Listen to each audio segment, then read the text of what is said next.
Good morning, everybody, and welcome to Do You Want Fries with That? Where we just offer our thoughts and ideas. We kind of throw them out there.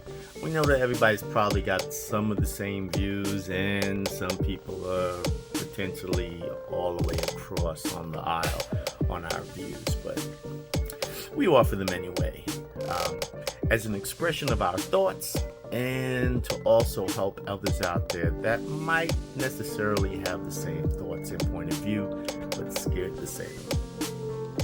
It's a lot of things that we can cover today, like gender assignments, I don't know, whatever. But today we're just going to cover something simple, and it is political parties. And I would say that we see it as simple. Because honestly, we don't believe in there's an answer. But for some of you, a side is a side. And I like to think of it as a side that can be changed. So as we're looking out into 2024, we're probably going to have the scare of our lives, right? Because that's basically what they're going to do. They're going to scare us into choosing a candidate. And I would have to ask you, if there's any of you that are 30, 40, 50, 60 years, 70 years old, 80 years old.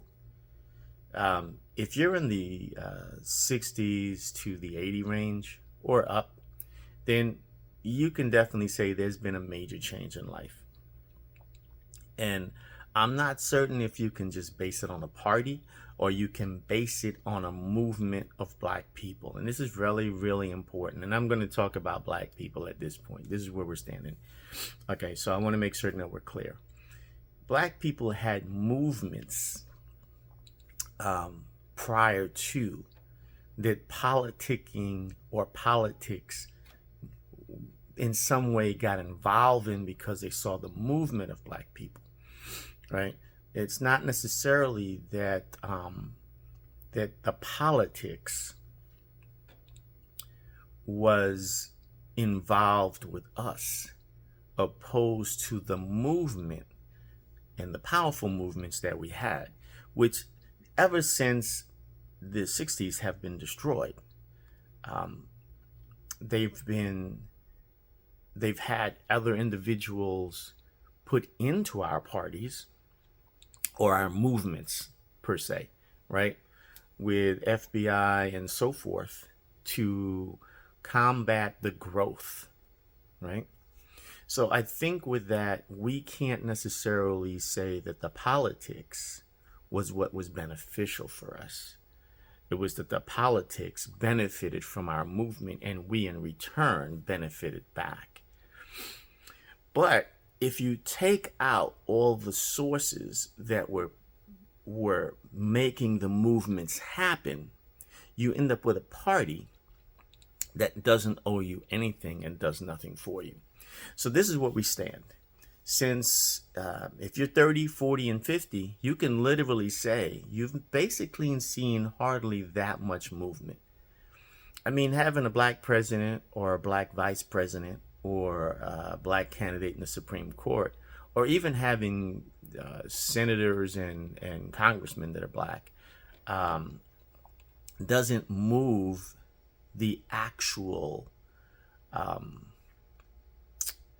it doesn't move the line. And what we're saying is very simple. If you're still struggling with the same issues that you had in the past, then the reality is we've been just basically in the same boat, but we've been given little pieces to keep us happy with movement. But that's not movement, because the initial movement was a big push because we had Black groups that were building momentum, right? And truthfully, I think we need to go back to the idea of when King was looking for us to be able to be involved in other communities and to be able to be free of certain rules and regulations that were just being put on us as black people. He eventually realized near the end of his life, before it was taken, that we were better off working together with groups because we were being separated by parties. And when we separate, we find that there's only one answer for us. And at that point in time, when we think that that's the one answer, then that option truly doesn't have to respect us in any way possible. They just have to pander to us. So this is where we stand. My thought here is it that important to vote, or is it that important to take a stand? You're going to hear a lot of stories from the other side, and there's always going to be, or from both sides, and there's always going to be groups that necessarily hate you. That's just a fact. There are going to be people that just hate you as an individual. However, on the other hand, we have to be aware that there are people that maybe hate you just as much, but don't really have to do anything for you because you're going to vote for them. I wouldn't say necessarily that the Clintons were lovers of black people. I wouldn't. I mean, if you'd have to look at their upbringing, from how they grew up, who they associated with, I would say that they utilized black people, but I wouldn't say they were lovers of black people. So I think that's important to understand, that just because you vote a candidate in doesn't mean that that candidate really has your interest, because they're with a particular party. And I wouldn't say that just because you vote that candidate in, that it's going to work out for you. So what I'm going to say is this, right? Really simple. Maybe we should start looking at being parts of both parties. Because when you're in the party, you can maybe help change the agenda. I can't say you can completely change the agenda, because both parties already have an agenda.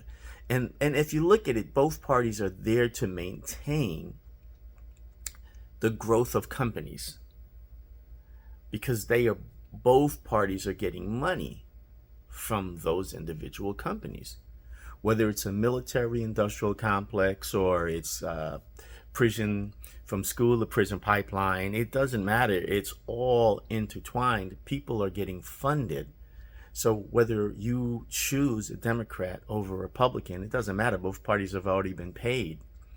It's like looking at how the crypto fried guy paid both parties. It doesn't matter which party he paid the most. He paid both parties, working both sides. So whoever wins would actually have his back. And so this is my thought. Is it that important for us to choose a particular candidate? Or do we just work both sides? Or if not, is it even important for us to vote? And this is where it gets crazy, because everyone will say, no, if you don't vote, you're going to lose your rights and they're going to take your rights away and we're going to end up in slavery. There's going to be a lot of things. There's going to be a lot of crazy things that are going to come out from far-winged individuals that just hate us, that'll be creating rules and laws that'll look like they're just targeted to us. But at the same time, the individuals that you choose to be your candidate have to be able to offer something to you that changes your life. On a 4-year cycle, there should be some kind of response. You can't say little baby steps like, hey, they did this and they did that, but because the majority of us don't feel it. The little changes that are being done don't necessarily benefit the majority of us, right? Like, I hated when you lose as a candidate and you turn around and you blame it on black men.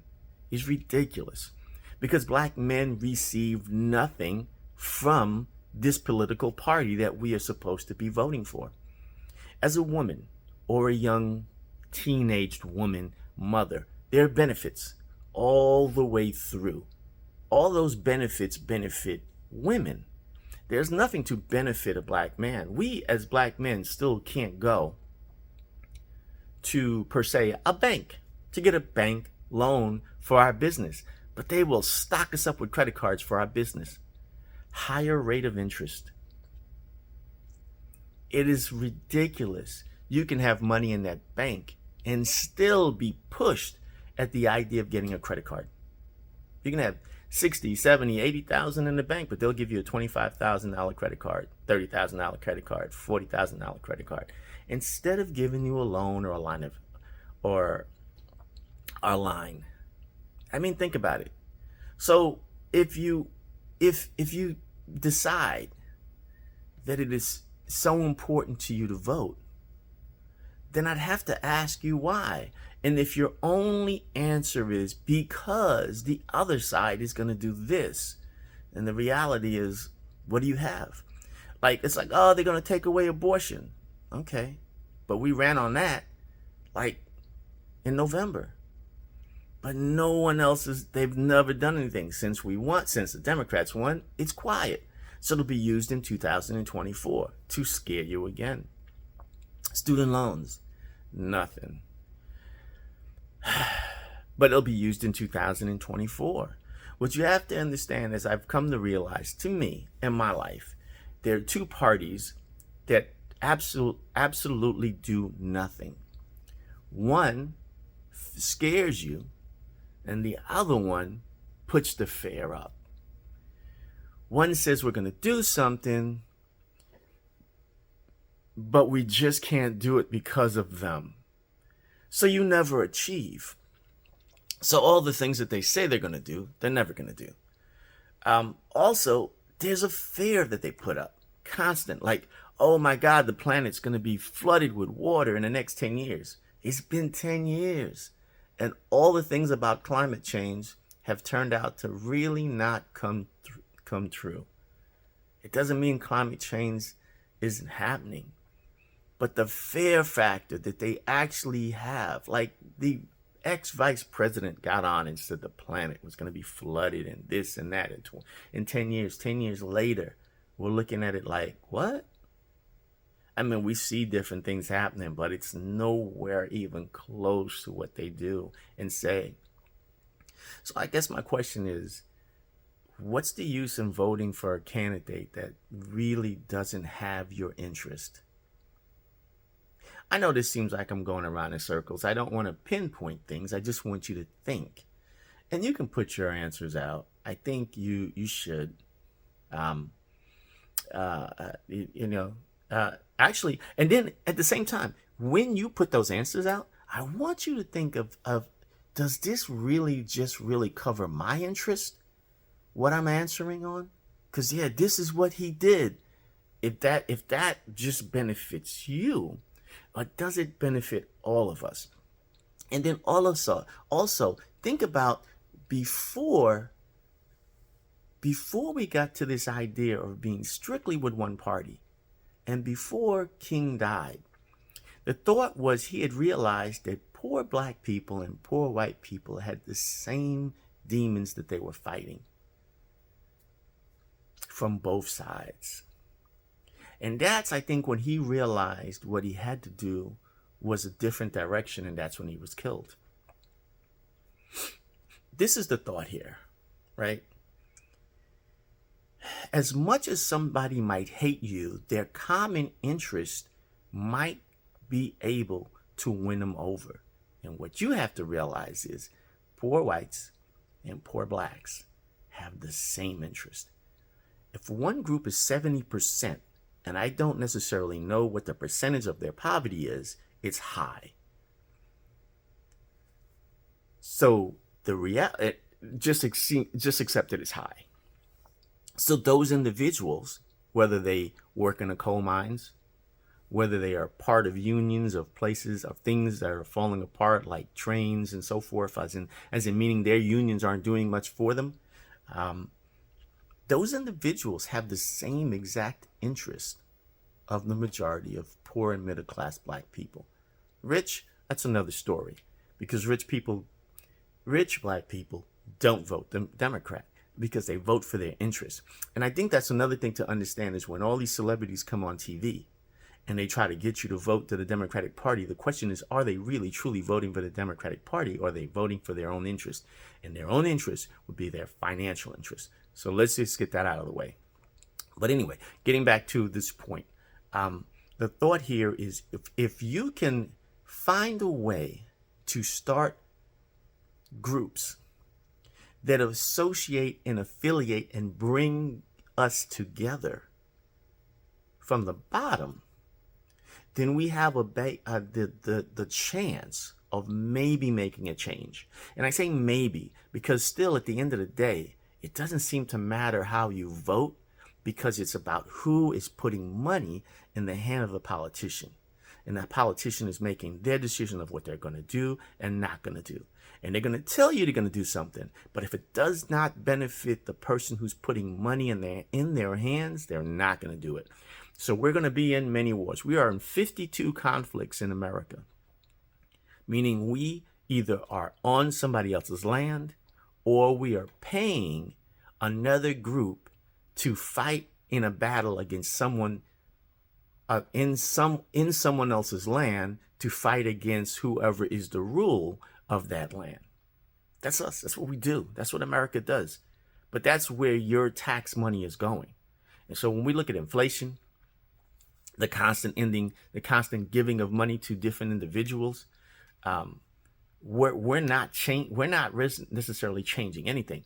But I will say this, that if you want the change to come on the ground, as in meaning like in France, where we see all these groups are coming together, these unionized groups, and blocking streets and creating havoc.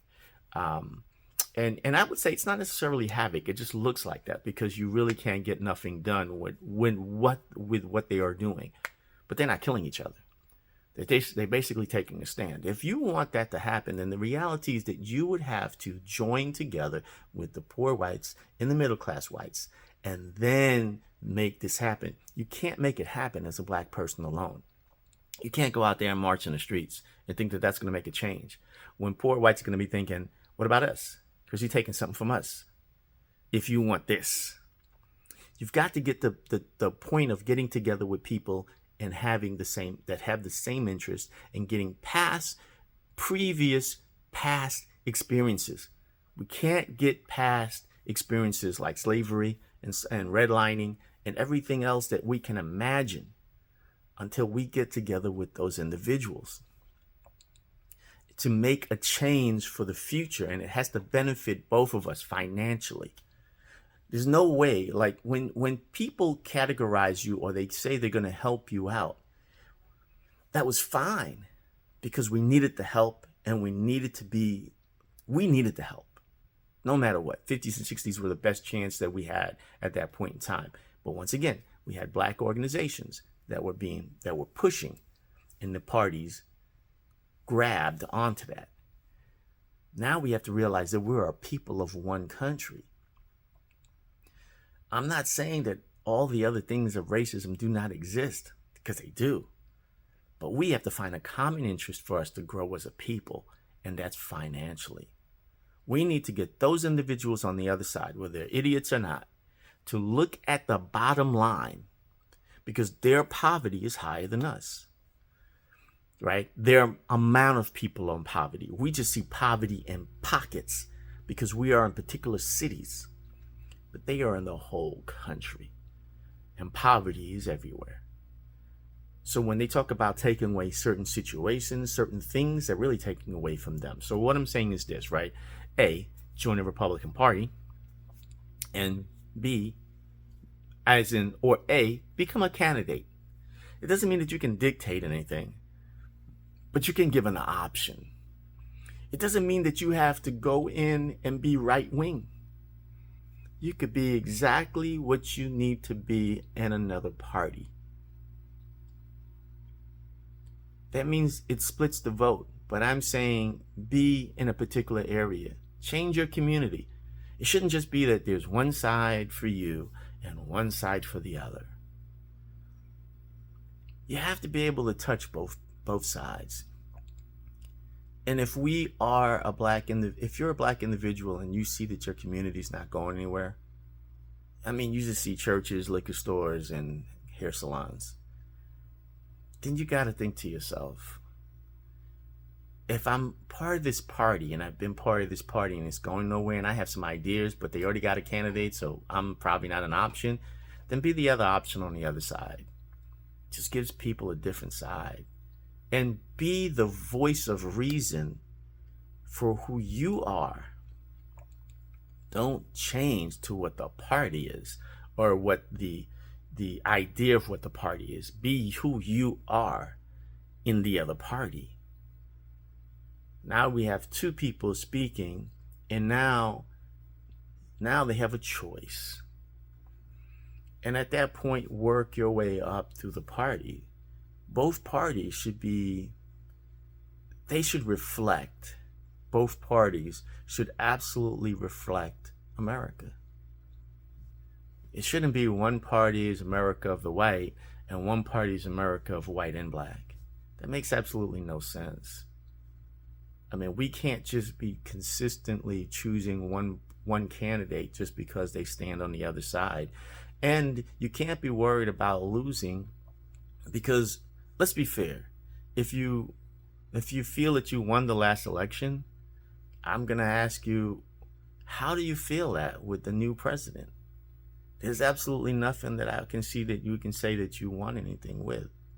However, if you felt that you lost the previous 4 years before, I'm going to ask you, what did you lose? I mean, your bottom line, not nationally, not the wealth that was gained by certain individuals, because you were excluded out of that either way with either candidate. So my question is, what did you 100% lose? And I'm going to ask you, what did you 100% gain now? That's just basic information. You have to dig deep inside yourself and figure out, what have you gained and what have you lost? And to be fair, as black people, we should be able to vote for any person that we want. And that's it. We don't question Asians, Spanish people, or white people with the way they vote. But for some reason, as black people, we feel that we have to vote for one particular candidate. I'm not certain that I like either candidate, so I can't do the best of both evils. I'd much rather not vote if that was the case. Because what's the difference in saying the best of both evils if you're still sitting around saying, man, this ain't working out? Then at least you could say, it's not working out, but they know that I didn't vote, so they know that hopefully they got to make a change the next time for me to put my vote up. However, at the same time, does it really matter at that point? Because it's all about the money. Once you have money in politics, you don't have control because your vote is just to get them in, but who they have to reward is who has the money. So while you run around with your little I voted stickers, it really doesn't impress the candidate. And it truthfully doesn't impress me. And I don't think it impresses a lot of people that are out there. Because the question is, what did you accomplish with your vote? Like, you're taking a stand. You're giving up something and putting someone in power for years. And that should mean something. It shouldn't just mean like you do a little praise dance and you go home. And you're like, I did mine. It should be like, okay, well, I'm expecting this. So I'm expecting change. If you look at the candidate that you have now, and you look at the candidate that was in there before, for me, when I looked at both of them, I saw the same candidate. Both were braggadocious. Both were liars. I mean, one was lying every day, but one lied every day and he just didn't realize it until you look back in history and you can see all the lies the person had made. And now, presently, you can see the lies on a regular. We got candidates running around talking about Russiagate and can't prove anything. All they can come up with is $600,000 worth of Facebook advertising. Like that convinced millions of people. It didn't. but they're going to push that. It's like we're listening to individuals say things, and somehow we internalize it and believe it. And we can't live like that. I mean, you're going to live, you got to look at everything that we've been going through. We've lived, we're 50, we're 60, we're 70, you're 30, you're 20. You can't live on the concept of whatever the news is telling you every day. It's a regular story over and over and over. And then 4 years later, we find out the story wasn't even real, but we've already lived pushing an agenda to for ourselves. So all I'm saying is that I'm not telling you who to vote for, because you're going to vote for whoever you want, no matter what. And it's not my choice to tell you that, because I don't even know. But what I will ask is that when we are voting, is it necessary to vote? And for those that say, oh, your parents fought for it, your ancestors fought for it,